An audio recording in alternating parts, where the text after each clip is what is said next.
अस्सलाम वालेकुम। Welcome to whispers in dark. कुछ कहानियाँ सिर्फ कहानियाँ नहीं होती, वो वार्निंग्स होती हैं जिन्हें हम नज़रअंदाज कर देते हैं। और ये कहानी उन लोगों के लिए है जो रात के वक्त डिलीवरी का काम करते हैं।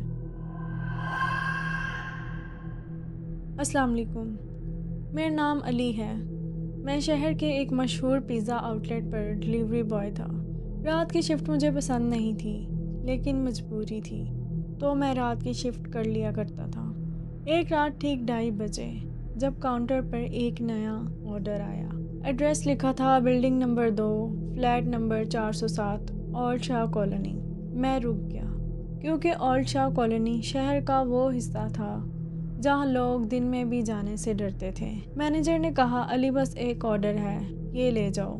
मैंने हेलमेट पहना और बाइक स्टार्ट कर दी। जब मैं वहाँ पहुँचा तो वह एक खस्ता हाल बिल्डिंग थी और सिर्फ एक रूम की लाइट जल रही थी, जो कि बाहर से नज़र आ रही थी, और बाकी बिल्डिंग अंधेरे में डूबी हुई थी। फिर मैं जब उस रूम में पहुँचा जो कि एड्रेस में मेंशन था, मैंने घंटी बजाई तो अंदर से खूबसूरत आवाज़ आई जो कि एक लड़की की थी।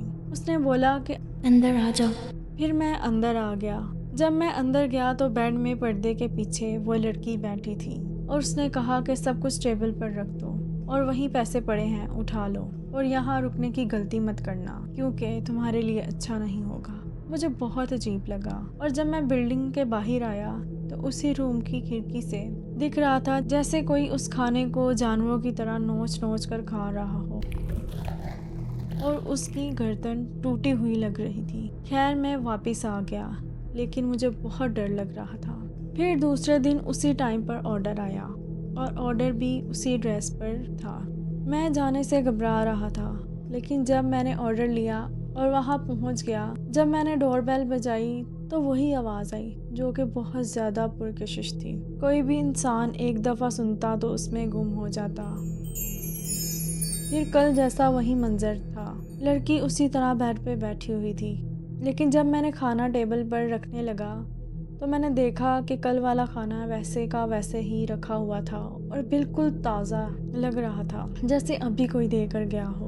मैं बहुत हैरान हुआ। फिर मैंने हिम्मत करके पूछा कि यहाँ तो कल वाला खाना भी पड़ा है, लेकिन उसके बाद इतनी खौफनाक आवाज़ आई। वो जो कोई भी थी उसने कहा, यहाँ रुक दो और चुपचाप यहाँ से दफा हो जाओ, और यहाँ रुकना मत, तुम्हारे लिए अच्छा नहीं होगा। मैं घबरा गया और दौड़ लगा दी और बिल्डिंग के बाहर आकर रुक गया, और उसी रूम से लाइट ऑन थी और एक लड़की बैठी हुई नज़र आ रही थी, लेकिन वो इतनी विजिबल नहीं थी। लेकिन जब मैंने गौर से देखा तो उसने फ़ौरन मेरी तरफ देखा और मैं बहुत ज़्यादा डर गया और बाइक पर बैठ गया। अभी थोड़ा सा आगे गया ही था कि मेरी बाइक बंद हो गई और मुझे ऐसा महसूस हुआ जैसे किसी ने मेरे कंधे पे हाथ रखा हो। मैं बिल्कुल साकित हो गया, लेकिन फिर मुझे चीखों की आवाज़ें आने लगीं।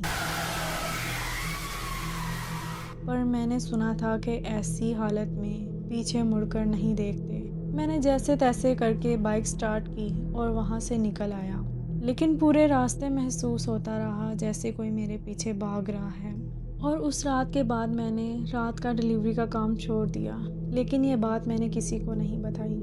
उसके कुछ अरसे के बाद जब मैंने अपने दोस्त से वाक़या का ज़िक्र किया तो उसने बताया कि उस बिल्डिंग में कोई नहीं रहता और वो सालों से खाली है।